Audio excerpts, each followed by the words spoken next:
تم نے؟ قدیر دوسری طرف سے ہنس دیا اور بولا، ارے نہیں نہیں بھائی جان، ویسے تو آنی جانی چیز ہے، میں تو بس آپ کی خیریت دریافت کرنے کے لیے فون کر رہا تھا۔ ویسے اگر آپ بھیج دیں تو اچھا ہے، چاچی جان کی دوائیاں ختم ہونے والی ہیں اور گھر کا راشن بھی ڈلوانا ہے۔ میں نے بازاری سے کہا، میں اچھا، یا ابھی اکاؤنٹنٹ کو کہتا ہوں کہ ٹرانسفر کروا دیتا ہوں۔ یہ بتاؤ، ماں کی حیثیت سے کوئی تکلیف تو نہیں نا؟ تم جانتے ہو میں یہاں بہت مصروف ہوں، اس لیے وہاں آ نہیں سکتا، لیکن ماں کو کسی چیز کی کمی نہیں ہونی چاہیے۔ میں جتنا پیسہ بھیجتا ہوں اس سے پورا گاؤں پل سکتا ہے۔ ماں کو رانیوں کی طرح رکھو۔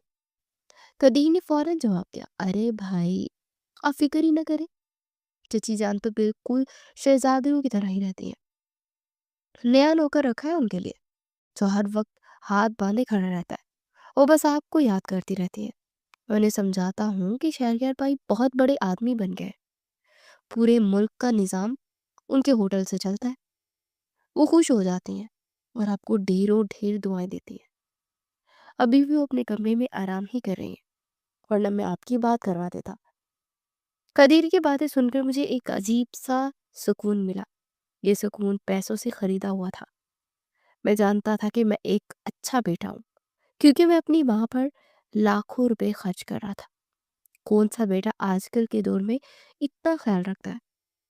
میں نے سوچا اور خود کو تسلی دی، اچھا قدیر، ابھی میں 10 لاکھ روپے ٹرانسفر کروا رہا ہوں، ماں کے لیے سردیوں کے نئے کپڑے اور ہیٹر کا انتظام کر دے رہا، اور ہاں، انہیں کہنا کہ میں بہت جلد انہیں لینے آؤں گا۔ بس ابھی کچھ پروجیکٹس پھنسے ہوئے ہیں، جیسے ہی ٹائم ملا میں گاؤں کا چکر لگاؤں گا۔ قدیر نے جلدی سے کہا، جی جی بھائی ضرور، آپ جب چاہے آئے، ویسے آنے کی ضرورت تو نہیں ہے، میں ہوں نا یہاں پر سب سنبھالنے کے لیے، آپ بس اپنا کاروبار دیکھیں، آپ کا وقت بہت قیمتی ہے۔ چچی جان بھی یہاں یہی کہتی ہے کہ میرے بیٹے کا کام خوب خراب نہ ہو اور آپ بے فکر ہو کر پیسے بھیج دیں، باقی میں سب سنبھالوں گا۔ فون بند کرنے کے بعد میں نے سکون کا سانس لیا، چلو ایک ذمہ داری تو پوری ہوئی۔ میں نے فوراً اپنے اکاؤنٹنٹ کو فون کیا اور قدیر کے اکاؤنٹ میں رقم منتقل کرنے کا حکم دیا۔ مجھے لگتا تھا کہ دنیا کا ہر رشتہ اور ہر خوشی پیسے سے خریدی جا سکتی ہے، اور میں نے اپنی ماں کا سکون بھی خرید دیا تھا۔ مجھے کیا خبر تھی کہ جسے میں سکون سمجھ رہا ہوں وہ در حقیقت ایک ایسا دھوکہ ہے جو میری زندگی کی بنیادیں ہلا کر رکھ دے گا۔ میں اپنی ہی انا کے خول میں بند تھا اور باہر کی حقیقتوں سے انجان تھا۔ دروازے پر دستک ہوئی اور میرا اسسٹنٹ سمت اندر داخل ہوا۔ سر، مہمانوں کی آمد شروع ہو گئی ہے اور شہر کے میئر بھی پہنچ چکے ہیں، وہ آپ کو پوچھ رہے ہیں، سمت نے محتمانہ انداز میں کہا۔ میں نے کوٹ کا بٹن بند کیا اور کھڑا ہو گیا۔ چلو سمت، آج کی رات بہت اہم ہے، ہمیں یہ ڈیل فائنل کرنی ہے۔ میں پر اعتماد انداز میں چلتا ہوا آفس سے باہر نکلا۔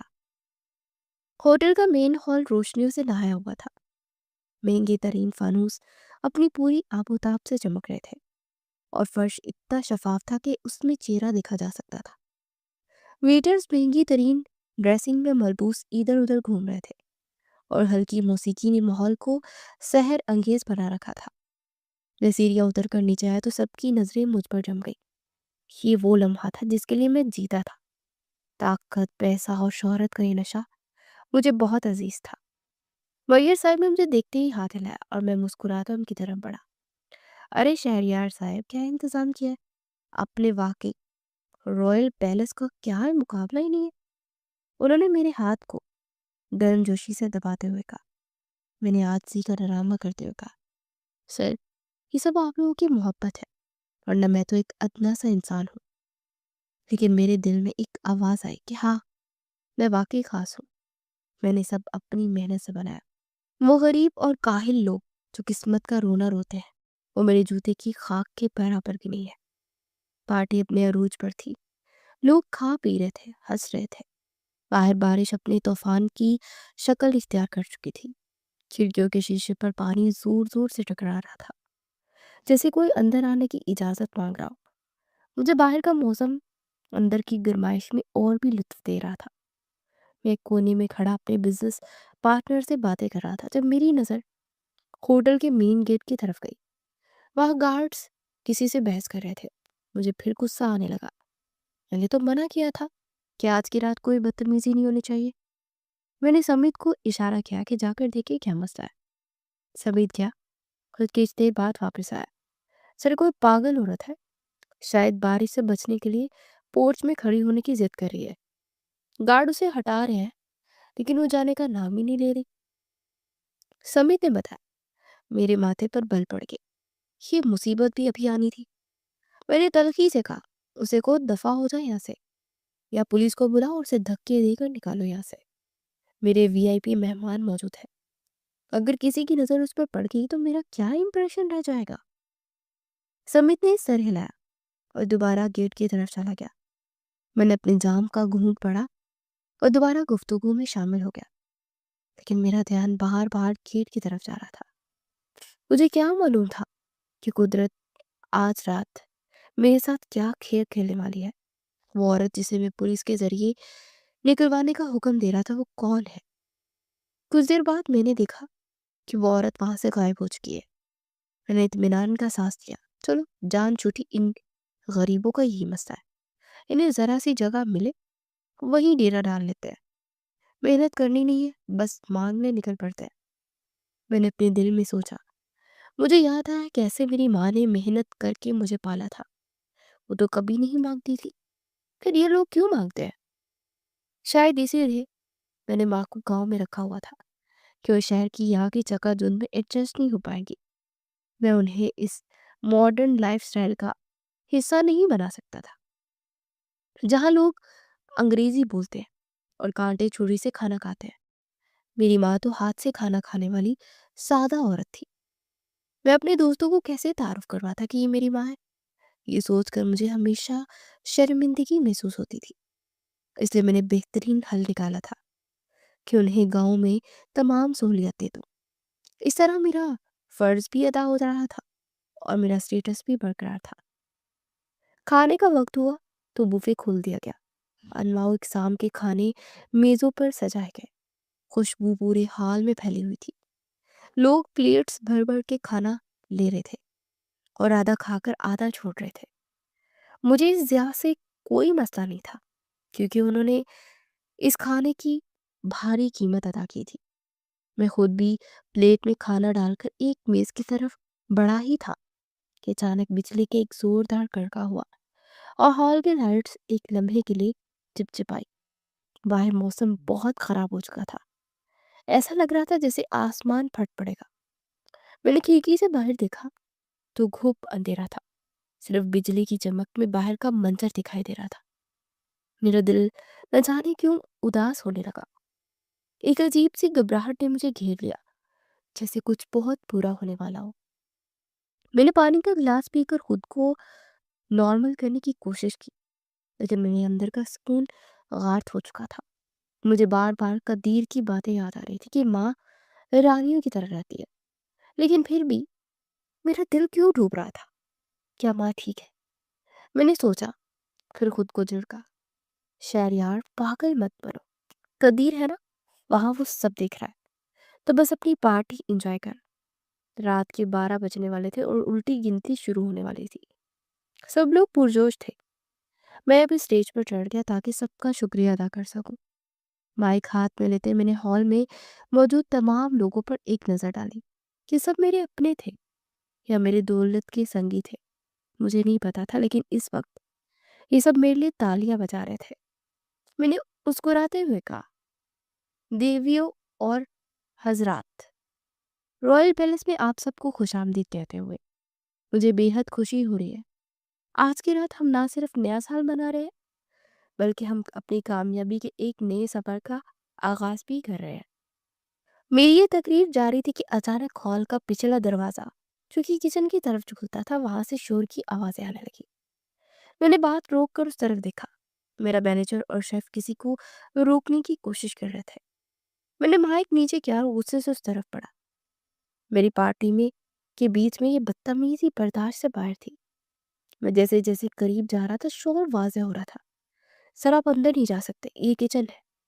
شیف کی آواز آ رہی تھی، وہ کوئی روتے ہوئے کہہ رہا تھا کہ اللہ کے واسطے تھوڑا سا کھانا دے دو، بہت بھوک لگی ہے۔ وہ آواز اتنی دردناک اور کمزور تھی کہ ایک لمحے کے لیے میرے قدم رک گئے، لیکن پھر میرا غصہ غالب آ گیا۔ یہی وہی بکھارن ہوگی جو گیٹ پر تھی، میں نے سوچا۔ اب اس کی ہمت اتنی بڑھ گئی کہ پچھلے دروازے سے اندر آ گئی۔ آج تو میں اسے زندہ نہیں چھوڑوں گا۔ میں نے مٹھی بھیجی اور تیز قدموں سے کچن کے دروازے کی طرف بڑھا۔ میں نے کچن کا عقبی دروازہ زور سے لات مار کر کھولا اور باہر نکلا۔ باہر کا منظر دیکھ کر میرے تن بدن میں آگ لگ گئی۔ طوفانی بارش اور اندھیرے کے باوجود میں نے صاف دیکھا کہ ہوٹل کے پچھلے حصے میں جہاں کچرے کے بڑے بڑے ڈرم پڑے تھے، وہاں ایک سایہ موجود تھا۔ یہ وہی جگہ تھی جہاں ہوٹل کا بچا ہوا اور باسی کھانا پھینکا جاتا تھا۔ مجھے یقین نہیں آ رہا تھا کہ کوئی انسان اتنا گر سکتا ہے کہ وہاں منہ مارے۔ میرے گھاٹ شاید بارش کی وجہ سے کسی کونے میں چھپے ہوئے تھے، اور یہ موقع غنیمت جان کر وہ عورت وہاں تک پہنچ گئی تھی۔ میں نے غصے سے دانت پیس لیے اور مٹھیاں بھیجتا ہوا تیز قدموں سے اس کی طرف بڑھا۔ میرا ارادہ تھا کہ آج اسے ایسا سبق سکھاؤں گا کہ وہ زندگی بھر اس ہوٹل کی طرف رخ نہیں کرے گی۔ میں جیسے جیسے قریب جا رہا تھا، مجھے کسی چیز کے چبانے اور نگلنے کی آواز آ رہی تھی۔ وہ عورت کچرے کے ڈرم میں آدھی جھکی ہوئی دونوں ہاتھوں سے کچھ نکال نکال کر جلدی جلدی کھا رہی تھی، جیسے اسے ڈر ہو کہ کوئی آ کر اس سے چھین نہ لے۔ یہ منظر اتنا گھناؤنا اور کراہت امیز تھا کہ میرا دل متلانے لگا۔ ایک لمحے کے لیے میں ٹھٹک گیا کہ کوئی انسان کچرے کے ڈرم میں پڑی ہوئی گلی سڑی چیزیں کیسے کھا سکتا ہے۔ وہ جانوروں کی طرح کچرے میں ٹوٹی ہوئی تھی، اور بارش کا پانی اس کے اوپر اور اس کچرے کے اوپر برس رہا تھا، جس سے وہ سارا منظر مزید غلیظ ہو گیا تھا۔ میری برداشت جواب دے گئی۔ میں اپنی تمام نفرت اور غضب کو اکٹھا کیا اور دہاڑتے ہوئے اس کے سر پر پہنچا۔ او مائی، کیا کر رہی ہو تم یہاں؟ تمہیں ذرا شرم نہیں آئی؟ یہ جانوروں کا کھانا ہے اور تم یہاں میرے ہوٹل کے پیچھے بیٹھ کر یہ گندگی پھیلا رہی ہو۔ نکلو یہاں سے، ورنہ میں ابھی کتے چھڑوا دوں گا تم پر۔ میری آواز بجلی کی کڑک سے بھی زیادہ خوفناک تھی۔ وہ عورت بری طرح ڈر گئی اور اس کے ہاتھوں سے نوالا گر گیا جو شاید کسی گاہک کی پلیٹ سے بچی ہوئی ہڈیوں سے نوچا تھا۔ ہڑبڑا کر پیچھے ہٹی اور کچرے کے ڈھیر پر ہی گر گئی، لیکن اس کے منہ میں ابھی بھی نوالا تھا جسے وہ نگلنے کی کوشش کر رہی تھی۔ یہ دیکھ کر مجھے مزید تاؤ آ گیا۔ اسے میری طرف دیکھا نہیں تھا، بس ڈر کے مارے اپنا چہرہ گھٹنوں میں چھپانے کی کوشش کر رہی تھی۔ اسے میری طرف دیکھا نہیں تھا، بس ڈر کے مارے اپنا چہرہ گھٹنوں میں چھپانے کی کوشش کر رہی تھی اور کانپتے ہوئے ہاتھوں سے معافی مانگنے کے انداز میں ہاتھ جوڑ رہی تھی۔ میں نے آگے بڑھ کر اس کے کندھے پر زور سے ہاتھ مارا اور اسے جھنجھوڑ دیا۔ میں تمہیں کچھ کہہ رہا ہوں، کیا تم بہری ہو؟ مجھے تمہاری شکل نہیں دیکھنی، دفع ہو جاؤ یہاں سے۔ میں نے اسے بازو سے پکڑ کر کھڑا کرنے کی کوشش کی تاکہ اسے دھکے دے کر گیٹ سے باہر نکال سکوں۔ جیسے ہی میں نے اسے جھٹکا دے کر سیدھا کیا، اس کا چہرہ میری طرف گھوم گیا۔ اسی لمحے آسمان پر ایک زوردار دھماکہ ہوا اور بجلی کڑکی۔ اس تیز سفید روشنی نے رات کے اندھیرے کو چیر دیا، اور وہ روشنی سیدھی اس عورت کے چہرے پر پڑی جو میرے ہاتھوں کی گرفت میں کانپ رہی تھی۔ میرا دل جیسے دھڑکنا بھول گیا، میرے حلق میں الفاظ پھنس کر رہ گیا۔ میرا ہاتھ جو اسے دھکا دینے کے لیے اٹھا تھا وہیں ہوا میں معلق ہو گیا۔ وہ چہرہ، وہ آنکھیں جو خوف اور بھوک سے پھیلی ہوئی تھی، اور وہ ہونٹ جس پر کچرے کی گندگی لگی ہوئی تھی، وہ کوئی انجان بکھارن نہیں تھی، وہ کوئی اجنبی نہیں تھی۔ میرے وجود میں ایک سنسنی سی دوڑ گئی اور میری ریڑھ کی ہڈی تک سرد پڑ گئی۔ بجلی کی اس چمک میں مجھے اس کے ماتھے کا وہ نشان نظر آیا جو میرے بچپن کا سب سے گہرا حوالہ تھا۔ یہ نشان تب لگا تھا جب ابا نے اسے مارا تھا اور اس نے مجھے بچانے کے لیے اپنے سر آگے کر دیا تھا۔ یہ نشان میری ماں کا تھا۔ میرے پیروں تلے سے زمین نکل گئی اور مجھے لگا جیسے آسمان مجھ پر گر پڑا ہو۔ میں نے جس عورت کو کچرا کھاتے ہوئے دیکھا، جس عورت کو میں نے جانور سمجھ کر دھتکارا، جسے میں ابھی دھکے دے کر نکالنے والا تھا، وہ میری ماں تھی۔ وہ میری اپنی ماں، جس کے پیروں تلے جنت تھی۔ وہ آج میرے ہوٹل کے کچرے سے پیٹ بھر رہی تھی، میرے دماغ نے کام کرنا چھوڑ دیا اور میں کسی بت کی طرح سے تھکتا رہا۔ اس نے ابھی تک مجھے پہچانا نہیں تھا، شاید بھوک نے اس کے ہوش و حواس چھین لیے تھے۔ وہ ڈرتے ہوئے بولی، صاحب جی مت مارنا، بہت بھوک لگی ہے، 2 دن سے کچھ نہیں کھایا، یہ بچی ہوئی روٹی کھا کر چلی جاؤں گی، قسم لے لوں میں چور نہیں ہوں، میں تو پردیسی ہوں، اپنے بیٹے کو ڈھونڈنے آئی ہوں۔ اس کے الفاظ میرے کانوں میں پگھلے ہوئے سیسے کی طرح اترے۔ وہ کچرے میں پڑی روٹی کی طرف حسرت سے دیکھ رہی تھی اور میں اس کی طرف دیکھ رہا تھا۔ میں نے لڑکھڑاتے اس کا بازو چھوڑ دیا اور وہیں کیچڑ میں گھٹنوں کے بل گر پڑا۔ میرا سانس اکھڑ رہا تھا اور مجھے اپنی سانسوں پر سکھ آنے لگی تھی۔ ماں، میرے منہ سے بامشکل نکلا، کیا یہ تم ہو؟ میری آواز میں ایسا درد اور یقین نہ کرنے والی کیفیت تھی کہ اس نے چونک کر میری طرف دیکھا۔ اندھیرے میں شاید اسے میرا چہرہ نظر نہیں آ رہا تھا، اس لیے وہ پیچھے کھسک کے اور ڈر کر بولی، کون ہو تم صاحب؟ مجھے جانے دو، میں نے کہا نا میں چلی جاؤں گی۔ میں نے روتے ہوئے اس کے گندے اور کیچڑ میں لت پت ہاتھ تھام لیے اور اپنے چہرے پر رکھ لیا۔ ماں، پہچان مجھے، میں ہوں شہریار، تیرا شہری، تیرا بیٹا۔ دیکھ ماں، غور سے دیکھ، میں تیرا مجرم ہوں، میں تیرا بیٹا ہوں۔ میں دہاڑی مار مار کر رونے لگا۔ میری آواز بارش کے شور پر حاوی ہو رہی تھی۔ ہوٹل کا شیف اور گارڈ جو اب دروازے پر آ چکے تھے حیرت سے یہ منظر دیکھ رہے تھے کہ ان کا کروڑ پتی سیٹ ایک بکھارن کے قدموں میں گر کر رو رہا ہے۔ لیکن مجھے دنیا کی کوئی پرواہ نہیں تھی۔ میری دنیا تو اس وقت میرے سامنے کیچڑ کے ڈھیر پر بیٹھی تھی۔ ماں نے کانپتے ہوئے ہاتھوں سے میرا چہرہ چھوا۔ اس کی انگلیاں میرے آنسوں اور بارش کے پانی کو ٹٹول رہی تھی۔ شہریار، شہری؟ اس کی آواز میں یقین اور بے یقینی کی جنگ تھی۔ پھر اچانک اس کی آنکھوں میں چمک آئی اور اس نے مجھے گلے لگا لیا۔ ہائے میرا بچہ، میرا شہری، تو زندہ ہے، تو مل گیا مجھے۔ وہ دیوانہ وار میرا ماتھا چومنے لگی، میرے منہ کو چومنے لگی۔ مجھے لگا میں مر جاؤں گا۔ شرمندگی سے میرا کلیجہ پھٹ رہا تھا۔ اس نے مجھے سینے سے لگا لیا، حالانکہ اس کے کپڑوں سے کوڑے کی بو آ رہی تھی، لیکن اس وقت مجھے اس بو میں ماں کی خوشبو محسوس ہو رہی تھی۔ میں نے اسے خود سے الگ کیا اور اس کے کندھے تھام لی۔ ماں، یہ کیا حالت بنا رکھی ہے تو نے؟ تو یہاں کچرے پر، اور وہ قدیر، میں تو اسے ہر مہینے لاکھوں روپے بھیجتا تھا، اس نے کہا تھا تو رانیوں کی طرح رہتی ہے۔ میں نے چیخ کر پوچھا۔ میرا دماغ گھوم رہا تھا، مجھے سمجھ نہیں آ رہی تھی کہ یہ سب کیسے ہوا، کہاں گئے وہ پیسے، کہاں گیا وہ گھر جو میں نے بنوایا تھا۔ ماں نے روتے اپنی پھٹی ہوئی قمیض کا دامن نچوڑا اور ہچکیوں کے درمیان بولی، کون سے پیسے بیٹا، کون سا گھر؟ قدیر تو کہتا تھا تو ہمیں بھول گیا ہے، تو نے دوسری شادی کر لی۔ وہ کہتا تھا کہ تو ایک ڈھیلا نہیں بیچتا، اس نے تو تیرے جاتے ہی مجھ سے سب کچھ چھین لیا تھا، مجھے گھر کے ایک ٹوٹے ہوئے کمرے میں بند کر دیا تھا، مجھ سے نوکروں والا کام کرواتا تھا، میں لوگوں کے کپڑے سی کر اپنا پیٹ پالتی تھی۔ لیکن اب مجھ میں ہمت نہیں رہی تو اس نے مجھے گھر سے نکال دیا کہ جا کر اپنے بیٹے کو ڈھونڈ، اگر وہ زندہ ہے۔ ماں کی بات سن کر مجھے لگا کہ کسی نے میرے سینے میں خنجر کھونپ دیا ہو۔ وہ تو سب جھوٹ تھا، وہ فون کالز، وہ تسلیاں، وہ دعائیں، سب ڈرامہ تھا۔ میں نے اپنی ماں کی ذمہ داری ایک ایسے سانپ کو سونپ دی تھی جو میری ماں کا خون چوس رہا تھا، اور میں یہاں اپنی دولت کے نشے میں اندھا بنا بیٹھا تھا۔ میں سمجھ رہا تھا میں نے اپنا فرض ادا کر دیا۔ میں نے کچرے کی طرف دیکھا اور پھر اپنی ماں کے سوکھے ہوئے چہرے کی طرف، اور ایک زوردار چیخ میرے حلق سے نکلی، نہیں، یہ نہیں ہو سکتا۔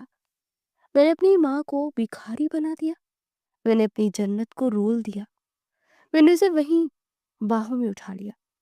اس کا وزن اتنا کم ہو چکا تھا کہ مجھے لگا میں نے کسی بچے کو اٹھایا ہوا ہے۔ گارڈ اور شیف آگے بڑھے، سر ہم مدد کریں۔ میں نے خونخوار نظروں سے انہیں دیکھا۔ خبردار، جو کسی نے میری ماں کو ہاتھ لگایا، دور رہو سب کے سب، میں خود اپنی ماں کو لے کر جاؤں گا۔ میں نے اسے سینے سے لگایا، بارش میں بھیگتا ہوا ہوٹل کے اندر کی طرف بھاگا۔ ماں بار بار کہہ رہی تھی، بیٹا مجھے نیچے اتار دے، تیرے کپڑے گندے ہو جائیں گے، تیرے مہمان کیا کہیں گے، دیکھ میں کتنی گندی ہوں، مجھے پیچھے والے کمرے میں لے جائے۔ لیکن میں روتے ہوئے کہہ رہا تھا، نہیں ماں، اب تو وہاں رہے گی جہاں تیرا بیٹا رہے گا۔ اگر یہ ہوٹل تیری جوتی کے قابل نہیں تو میں اسے آگ لگا دوں گا، لیکن اب تو مجھ سے ایک پل دور نہیں ہوگی۔ میں اسے لے کر سیدھا لفٹ کی طرف بھاگا اور پارٹی ہال کے بیچ میں سے گزرنے کا فیصلہ کیا، کیونکہ اب مجھے کسی کی پرواہ نہیں تھی۔ میں نے لابی کا باہری دروازہ اپنے کندھے کی ٹھوکر سے کھولا اور اندر داخل ہو گیا۔ میری باہوں میں میری ماں، میری دنیا سمٹی ہوئی تھی، جو اس وقت کیچڑ اور غلاظت میں لت پت تھی۔ میرے ہوٹل کا مین ہال، جہاں کچھ دیر پہلے موسیقی گونج رہی تھی اور مہنگے ترین پرفیومز کی خوشبو پھیلی ہوئی تھی، وہاں میرے داخل ہوتے ایک عجیب سی خاموشی چھا گئی۔ شاید میرے کپڑوں سے ٹپکتا ہوا گندا پانی اور میری باہوں میں موجود وہ وجود سب کے لیے حیران کن منظر تھا۔ میوزک بند ہو چکا تھا اور تمام معزز مہمانوں کی نظریں ہم پر جمی ہوئی تھی۔ میری ماں نے شرمندگی اور خوف سے اپنا چہرہ میرے سینے میں چھپا لیا تھا۔ وہ کانپ رہی تھی اور بار بار دبی آواز میں کہہ رہی تھی کہ بیٹا مجھے نیچے اتار دے، لوگ کیا کہیں گے۔ لیکن میں نے اپنی گرفت مزید مضبوط کر لی۔ مجھے ان لوگوں کی نظروں کی کوئی پرواہ نہیں تھی۔ یہ وہی لوگ تھے جن کی خوشنودی کے لیے میں نے اپنی ماں کو گاؤں میں تنہا چھوڑ رکھا تھا۔ آج مجھے ان کے سوٹ بوٹ اور ہیرے جواہرات زہر لگ رہے تھے۔ میں ہجوم کے بیچ میں سے گزر رہا تھا۔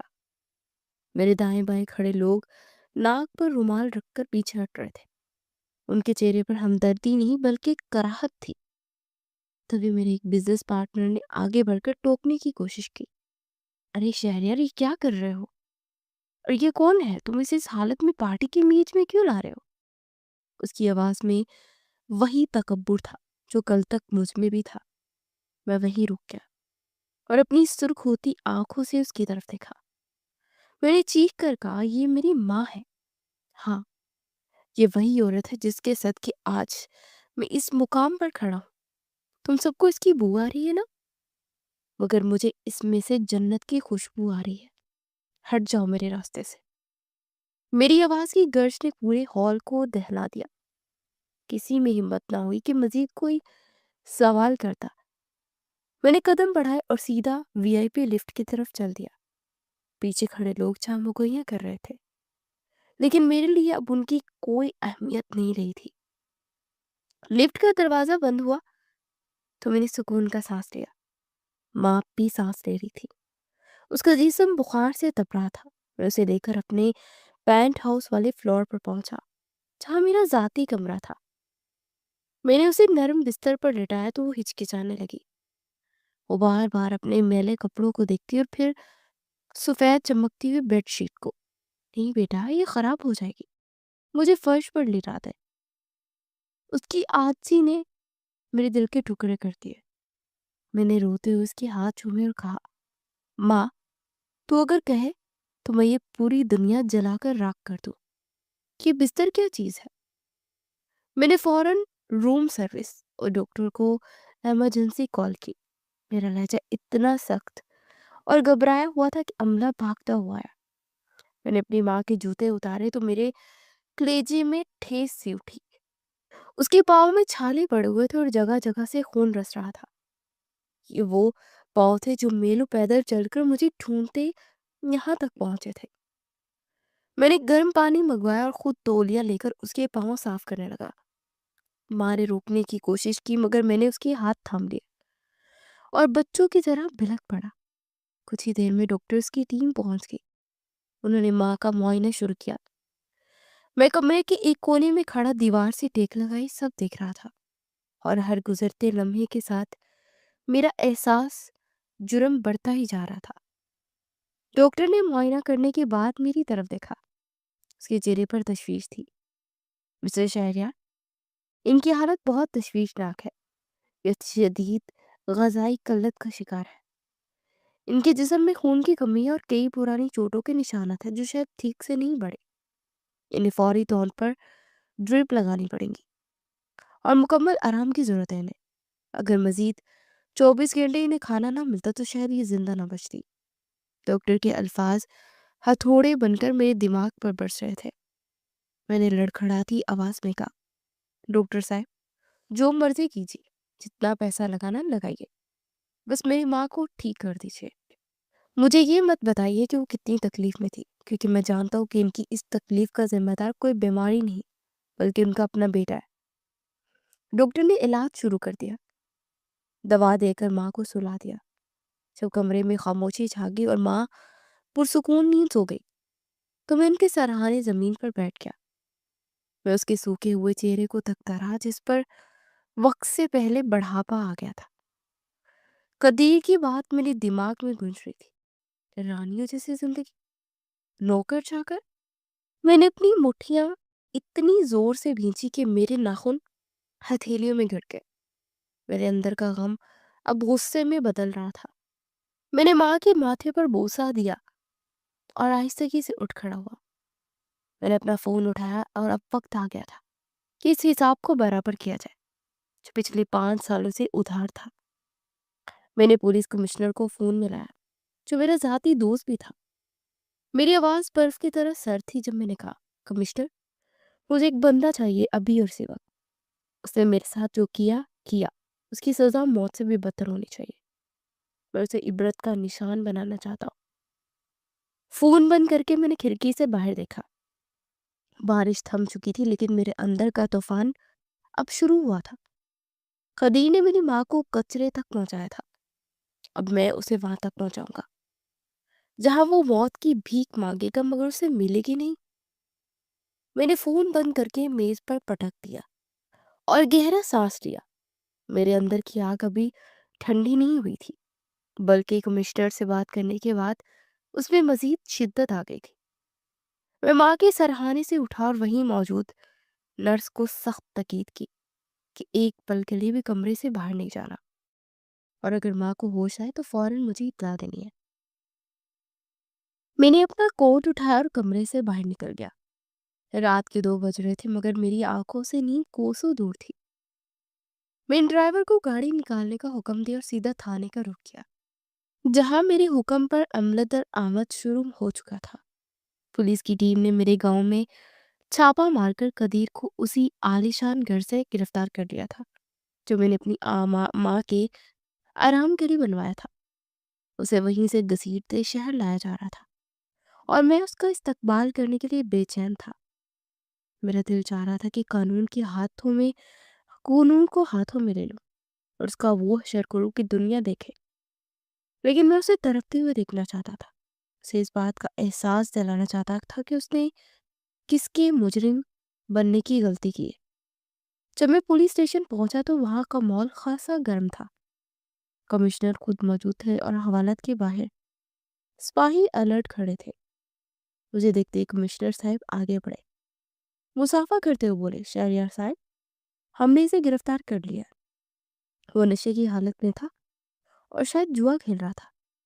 جب ہم نے ریڈ کیا تو وہ بار بار آپ کا نام لے کر ہمیں دھمکیاں دے رہا تھا کہ میرا بھائی اس شہر کا بادشاہ ہے، وہ تمہیں چھوڑے گا نہیں۔ کمشنر کی بات سن کر میرے لبوں پر ایک زہریلی مسکراہٹ آ گئی۔